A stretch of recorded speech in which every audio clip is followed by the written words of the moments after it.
value in the last 15 years, lifting 415 million people out of poverty. That progress has now moved on to a higher level with ambitious socio-economic initiatives covering financial inclusion, food and nutrition, health and water supply, as well as energy and housing. We are seeking to demonstrate that social welfare need not be the sole prerogative of the developed world. Excellencies, programs underway in India highlight the transformational role of digital delivery of public goods. It has facilitated scaling up, it has enhanced efficiency, and it has combated corruption. The national objective of leaving no one behind is forging ahead in so many dimensions.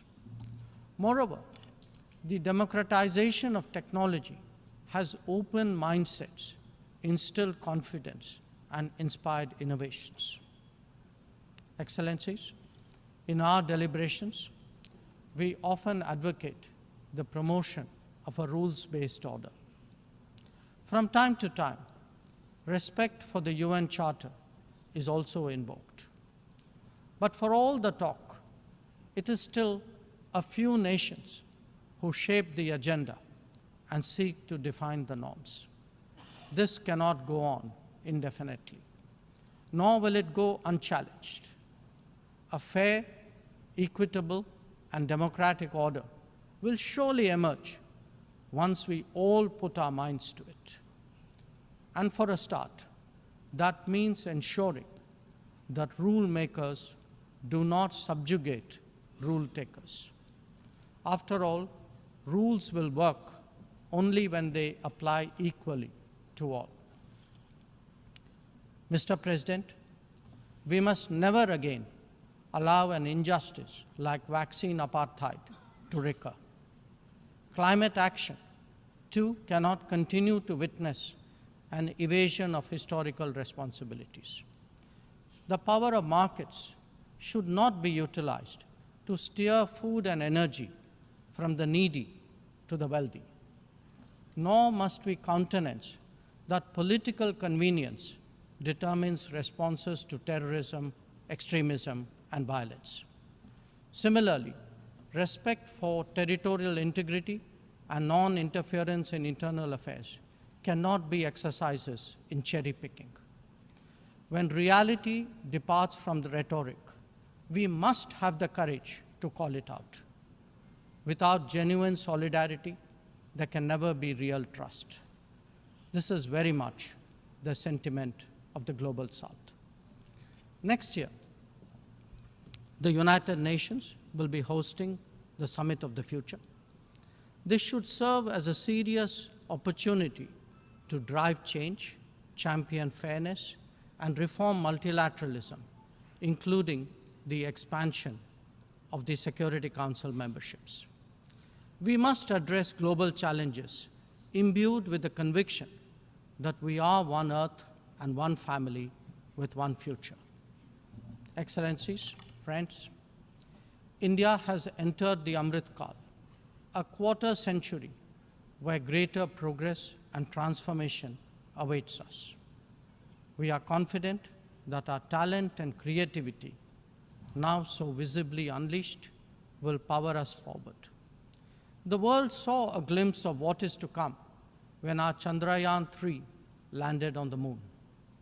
Today, our message to the world is in digitally enabled governance and delivery, in the widening ambit of amenities and services, in rapidly growing infrastructure, and in our energetic startup culture. It is visible too in vibrant cultural expressions, such as in the arts, yoga, wellness, and lifestyle. Our latest assertion is in a path-breaking legislation to reserve 1/3 of the seats for women in our legislatures. Mr. President, I speak for a society where ancient traditions of democracy have struck deep modern roots. As a result, our thinking, approaches, and actions are now more grounded and authentic. As a civilizational polity that embraces modernity, we bring both tradition and technology equally confidently to the table. It is this fusion that today defines India, that is Bharat. I thank you, Mr. President.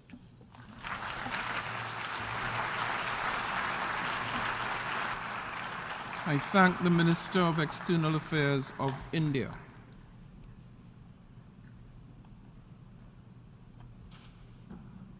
I now give the floor to Her Excellency Kamina Johnson-Smith, the Minister of Foreign Affairs and Foreign Trade of Jamaica.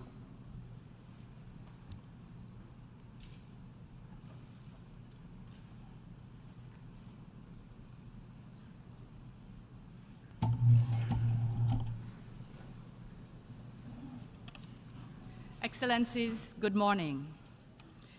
Mr. President, on behalf of the government and people of Jamaica, I extend warmest congratulations to you on your election. We are proud to see a son of the Caribbean presiding over this pivotal 78th session of the General Assembly. We share your vision of a world in which trust is rebuilt, global solidarity is reignited, and action is accelerated for the benefit of all our peoples. You can count on our fullest support in this endeavor.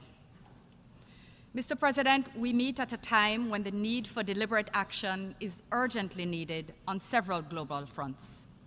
The Secretary General has sounded the alarm and issued strong appeals for greater ambition and action.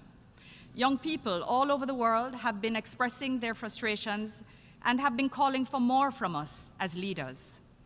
We must act now if we are to meet the hopes, dreams, and aspirations of present and future generations. Jamaica has long been committed to ambition and action beyond our size. Notwithstanding our limitations as a small island developing state, and even in the face of enormous challenges, we've made significant strides in recent years in the delivery of peace, prosperity, and progress for our people. This has not been easy. It has required bold, strategic, inclusive, and steady leadership, sustained commitment, hard decisions, and great collective sacrifice. We are a country with a strong track record of peace, democratic traditions, political stability, and respect for human rights. We are also now an economy which is growing in resilience and sustainability, having emerged from the pandemic in acceleration mode, a place where businesses can easily be started and can thrive, where jobs are being created for women and men. Inspired by our motto, out of many, one people, we are building a cohesive society with opportunities for everyone to achieve their potential. Mr. President, peace is not merely the absence of conflict. It is a social condition defined by mutual respect and the acknowledgement of our shared humanity. It permits our societies to channel our collective energies towards building a better future for ourselves, our children, and generations to come. In our own journey towards peace, as we tackle the twin-headed monster of crime and violence, Jamaica has invested heavily in the men and women of our security forces and the technology and infrastructure needed to support their work. Improved working conditions, increased mobility, use of forensics, and new legislative tools are delivering results. In this regard, we welcome a 22% reduction in serious crimes since the start of the year. But, Mr. President, we know there is much more to be done. We are committed to using every lawful tool to save lives, to social cohesion, inclusivity, and respect for the inherent dignity of every human being. And these elements are now embedded in the